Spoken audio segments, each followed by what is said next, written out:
Hello viewers, எல்லாருக்கும் வணக்கம். நம்ம இந்த வீடியோவில் 3rd October 2023 மார்க்கெட் அப்டேட்டை பார்க்கலாம். அப்புறம் stocks, Bajaj Finance, LNT, Titan company இதெல்லாம் இதுக்காக ரேலி ஆச்சுது. ஹிண்டால்கோ, ஐச்சர் மோட்டார்ஸ், ஓஎன்ஜிசி இதெல்லாம் இதுக்காக விழுந்துச்சு. எஃப்ஐஎஸ், டிஎஸ் இவங்கெல்லாம் எவ்வளோ க்ரோர்ஸ்க்கு மொத்தமாக ஸ்டாக்ஸை பை அண்ட் செல் பண்ணியிருக்கிறாங்க. அப்புறம் யூஎஸ் மார்க்கெட் எதுக்காக விழுந்துச்சு, க்ரூடு கரன்சி, இதோட ரேட்ஸ் எல்லாத்தையும் பார்க்கலாம். ஃபஸ்ட் மார்க்கெட் அப்டேட்டாக பார்த்துடலாம். அதுக்கு முன்னாடி நீங்கள் இன்னும் சேனலை சப்ஸ்கிரைப் பண்ண மாதிரி இருந்தால் மறந்துடாமல் சப்ஸ்கிரைப் பண்ணிடுங்க. அப்படியே இந்த பெல் ஐக்கானை கிளிக் பண்ணிங்கன்னா டெய்லி அப்டேட்ஸ் தவறாமல் கிடைக்கும். நிஃப்டி பார்த்திங்கன்னா ஒரு 109 பாயிண்ட் விழுந்துச்சு. சென்செக்ஸ் ஒரு 316 பாயிண்ட்ஸ் விழுந்துச்சு.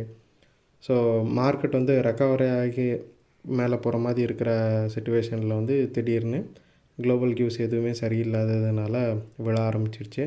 ஸோ யூஎஸில் நிறைய பிரச்சனைகள் போயிட்டுருக்குது. ஸோ குளோபல் மார்க்கெட்டும் சரி அந்தளவுக்கு நல்லா இல்லை. யூரோப்பியன் மார்க்கெட்டுமே ஒரு நல்ல சிச்சுவேஷனில் இல்லாததுனால ரொம்பவே மார்க்கெட்டு விழுந்துட்டுருக்குது. ஸோ குளோபல் கியூஸ் எல்லாமே இந்தியன் மார்க்கெட்டையும் ரொம்பவே அஃபெக்ட் பண்ணுது. பட் ரெக்கவரி ஆகிறதுக்கான சான்சஸ் தான் அதிகம். மேபி இந்த எக்ஸ்பைரி வரைக்கும் இது இப்படி போகலாம். அதுக்கப்புறம் ரெக்கவரி ஆகிறதுக்கு சான்சஸ் அதிகமாக இருக்குது. ஏன்னா ஹெவியாக செல் ஆஃப் ஆகிடுச்சு. So already overbought oversold சிச்சுவேஷனில் தான் இருக்குது மார்க்கெட்டு. ஸோ இதுக்கப்புறம் எந்த அளவுக்கு கீழே போகும் அப்படிங்கிறது தெரியல. மேபி ஏதாவது பெரிய ப்ராப்ளங்கள் வந்தால் மட்டும்தான் இதுக்கு மேலே கீழே போகிறதுக்கான சான்சஸ் இருக்குது. அப்படி இல்லைன்னா ரெக்கவரி ஆகிறதுக்கு தான் சான்சஸ் அதிகமாக இருக்குது. ஸ்டாக்ஸை பார்த்தோன்னா பஜாஜ் ஃபினான்ஸ் 156 பாயிண்ட்ஸ் ரேலியாக இருக்குது. பஜாஜ் குரூப் ஒரு $1 பில்லியன் அளவுக்கு ஃபண்ட் ரைஸ் பண்ண போகிறதா பிளான் வச்சுருக்கிறதா ஒரு நியூஸ் வந்திருக்குது. ஸோ அதை பேஸ் பண்ணி பஜாஜ் ஃபினான்ஸ் ரேலியாக இருக்குது. எல்என்டி ஒரு 49 பாயிண்ட்ஸ் ரேலியாக இருக்குது. எல்என்டி அனௌன்ஸ் பண்ணியிருக்கிறாங்க. அதோட சப்சிடரி ஒரு பெரிய கான்ட்ராக்டை மும்பையில் வாங்கியிருக்கிறதா சொல்கிறாங்க. அந்த கான்ட்ராக்ட் ஒரு பிரிட்ஜு கட்டுறதுக்கான கான்ட்ராக்டு. ஸோ இது மிகப்பெரிய கான்ட்ராக்டாக சொல்லப்படுது. ஸோ அதனால் எல்என்டி ரேலி ஆகிருக்குது. டைட்டன் கம்பெனி பார்த்திங்கன்னா ஒரு 47 பாயிண்ட்ஸ் ரேலி ஆச்சுது. டைட்டன் கம்பெனி 52 வீக் ஹைக்கு போனதுலேருந்து லாஸ்ட் ஒரு 2 வீக்ஸாகவே விழுந்துட்டு தான் இருக்குது. ஸோ விழுந்ததுனால இப்போ கொஞ்சமாக ரெக்கவரி ஆகிருக்குது. அப்புறம் ஹிண்டால்கோவை பார்த்தோம் அப்படின்னா ஒரு 12 பாயிண்ட்ஸ் விழுந்துருக்குது. ஹிண்டால்கோ இதுக்கு முந்தின நாள் நல்லாவே ரேலி ஆகிருந்துச்சு. ஸோ இப்போது ப்ராஃபிட் புக்கிங்னா எகைன் மறுநாள் நடந்துகிட்ருக்குது. அப்புறம் ஐச்சர் மோட்டார்ஸ் பார்த்திங்கன்னா ஒரு 95 பாயிண்ட்ஸ் விழுந்துருக்குது. ஐச்சர் மோட்டார்ஸில் ரெவன்யூ கொடுக்குறது ராயல் என்ஃபீல்டு தான். அதாவது ராயல் என்ஃபீல்டு பைக்கோட சேல்ஸ் தான் ஐச்சர் மோட்டார்ஸ்க்கு ஒரு மிகப்பெரிய கணிசமான ரெவன்யூவை கொடுத்துட்ருக்குது. அதோட சேல்ஸ் பார்த்திங்கன்னா லாஸ்ட் இயரை கம்பேர் பண்ணும்போது இந்த குவார்ட்டரில் 4% விழுந்திருக்குது. ஸோ இது அதாவது செப்டம்பரில் 4% இதோட சேல்ஸ் விழுந்தது கம்பெனியோட ரெவன்யூவை ரொம்ப பாதிக்கிறதுக்கான சான்சஸ் அதிகம் இருக்குது. அதுவும் இல்லாமல் ஓவர்சீஸ்லேயும் பார்த்திங்கன்னா ராயல் என்ஃபீல்டோட சேல்ஸ் பாதியாக குறைஞ்சிருக்குது. போன செப்டம்பரில் பார்த்தோம் அப்படின்னா 8451 பைக்ஸ் சேல் ஆனது.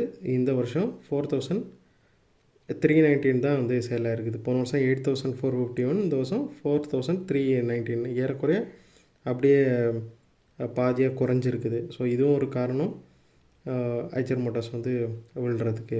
அப்புறம் ஓஎன்ஜிசியை பார்த்தோம் அப்படின்னா கவர்மெண்ட் நேச்சுரல் கேஸஸோட ப்ரைஸஸை ஒரு 7% செப்டம்பரில் இன்க்ரீஸ் பண்ணியிருக்கிறாங்க. ஸோ அது ஓஎன்ஜிசி விழுறதுக்கான காரணமாக அமைஞ்சிட்டு. ஏன்னா இதனால் கமர்ஷியல் கேஸஸான சிஎன்ஜி இதோட ரேட்லாம் கூடுறதுக்கான வாய்ப்புகள் அதிகம் இருக்குது. ஸோ அதன் மூலயமா ஓஎன்ஜிசி நஷ்டம் அடையாதுக்கு சான்சஸ் அதிகம். அப்படிங்கிறதுனால ஓஎன்ஜிசி நல்லாவே விழுந்திருக்குது.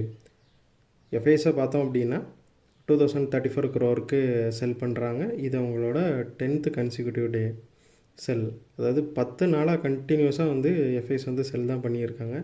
ஏறக்குறைய 19,000 கோடிக்கு செல் பண்ணிட்டாங்க. அதே மாதிரி டிஏஎஸ் அவங்களுக்கு நிகராக வாங்கிட்டு தான் இருக்கிறாங்க. அவங்க ஒரு 8th கன்சிக்யூட்டிவ் டேவாக பை தான் பண்ணியிருக்காங்க. அன்றைக்கி 1361 crore பை பண்ணியிருக்காங்க. ஸ்டில் எஃப்ஐஎஸ் செல் பண்ண அளவுக்கு இவங்க பை பண்ணலை. எஃப்ஐஎஸ் 19,000 crore செல் பண்ணியிருந்தாங்கன்னா டிஏஎஸ் இந்த 8 கன்சிக்யூட்டிவ் பைனால் மொத்தமாக 11,461 crore பை பண்ணியிருக்கிறாங்க. ஸோ இது டிஃப்ரென்ஸே பார்த்திங்கன்னா ஒரு 8,000 crore கேப் இருக்குது. ஸோ இந்த டிஃப்ரென்ஸு தான் வந்து நம்மளுக்கு மார்க்கெட் இந்த அளவுக்கு விழுந்ததுக்கு ரீசனாக இருக்குது. யூஎஸ் மார்க்கெட்டை பார்த்திங்கன்னா டவ் வந்து 430 பாயிண்ட்ஸ் விழுந்திருக்குது, S&P 500 58 பாயிண்ட்டு, நாஸ்டாக்கு 248 பாயிண்ட் வந்து விழுந்திருக்குது. யூஎஸ் மார்க்கெட்டில் எல்லா இண்டெக்ஸுமே வந்து 1% மேலே விழுந்திருக்குது.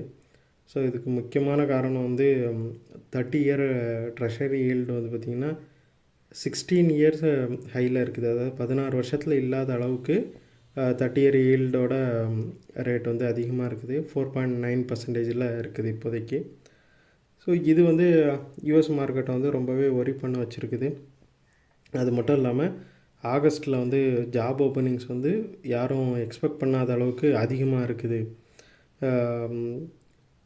வெள்ளிக்கிழமை வந்து ஜாப்ஸ் ரிப்போர்ட் வந்து வரப்போகுது. ஸோ அந்த ஜாப்ஸ் ரிப்போர்ட்டை பேஸ் பண்ணி தான் வந்து ஃபெட் வந்து இன்ட்ரெஸ்ட் ரேட் ஹைக்கை பற்றி யோசிப்பாங்க.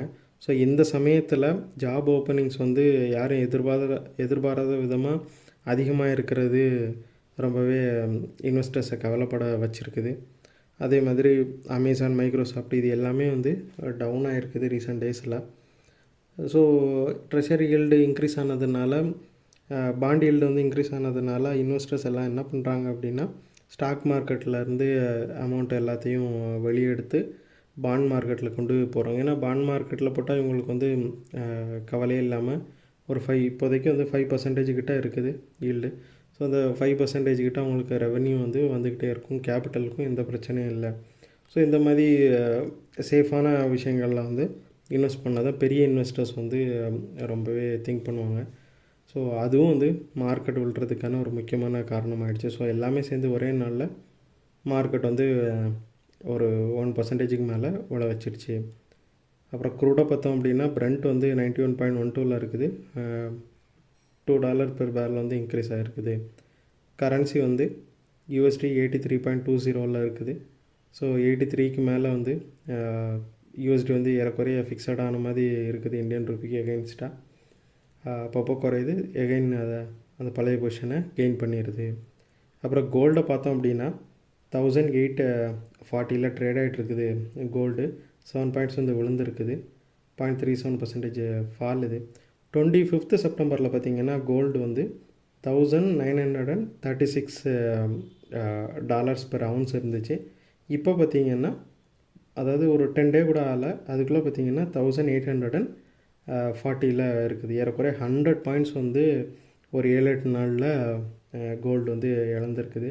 ஒரு நேரத்தில் பார்த்திங்கன்னா இது 2000க்கு மேலே இருந்துச்சு. கோல்டு 2010-20 அந்த ரேஞ்சில் இருந்துச்சு. இப்போ பார்த்திங்கன்னா 1840க்கு வந்துருச்சு. ஸோ இது வந்து கோல்டை வந்து நம்ம வந்து வாங்கிறதுக்கான ஒரு நல்ல சுச்சுவேஷனாக தான் இருக்குது இது. ஸோ கோல்டில் இன்வெஸ்ட் பண்ண நினைக்கிறவங்களுக்கு வந்து இந்த வாய்ப்பை அவங்க யூஸ் பண்ணிக்கலாம். இன்னும் கூட கோல்டு வந்து குறையிறதுக்கான சான்சஸ் இருக்குதுன்னு தான் சொல்லிகிட்ருக்குறாங்க. ஸோ இந்த வீடியோவில் உங்களுக்கு கொடுத்த இன்ஃபர்மேஷன்ஸ் எல்லாம் கண்டிப்பாக ஹெல்ப்ஃபுல்லாக இருந்திருக்கும் நான் நம்புகிறேன். இது உங்களோட ஃபியூச்சர் ட்ரேடிங் செஷனுக்கு கண்டிப்பாக ஹெல்ப் பண்ணும். இந்த வீடியோ உங்களுக்கு பிடிச்சிருந்துச்சுன்னா லைக் பண்ணுங்கள், ஷேர் பண்ணுங்கள், மறக்காமல் சேனலுக்கு சப்ஸ்கிரைப் பண்ணுங்கள். அப்படி இந்த பெல் ஐக்கானை கிளிக் பண்ணிங்கன்னா டெய்லி அப்டேட்ஸ் தவறாமல் கிடைக்கும். தேங்க்ஸ் ஃபார் வாட்சிங். Keep supporting. தேங்க்யூ.